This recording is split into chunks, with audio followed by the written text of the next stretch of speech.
Let's cook buttered garlic sriracha. Much love in the kitchen.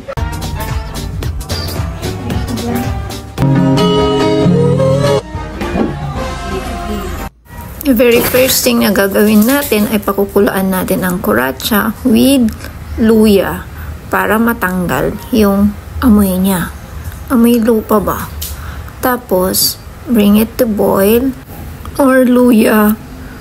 Much tastier and healthier.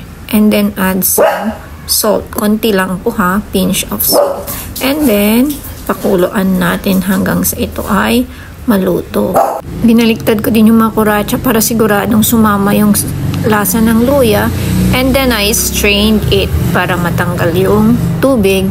And while I'm boiling the sriracha, ay prepare ko nga ang mga ingredients. At ito nga ay charan.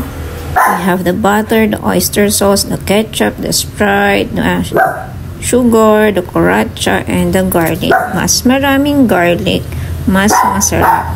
And then suited the garlic in low fire.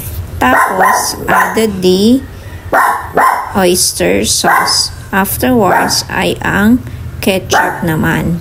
Pagkatapos ay nilagay ko na nga ang Sprite at yung ibang pinagpakuluan kanina. Yung Sprite po natin ay yung lemon lime po ha. And then mekos-mekos and then itapon na natin. Itapon. Parang isang relasyon lang. Parang isang relasyon na kapag napuno mo na lahat ito ng mga magagandang alaala, itatapon mo na lang bigla. Ilalagay na po pala yung napakuloang sriracha or Spanish crab.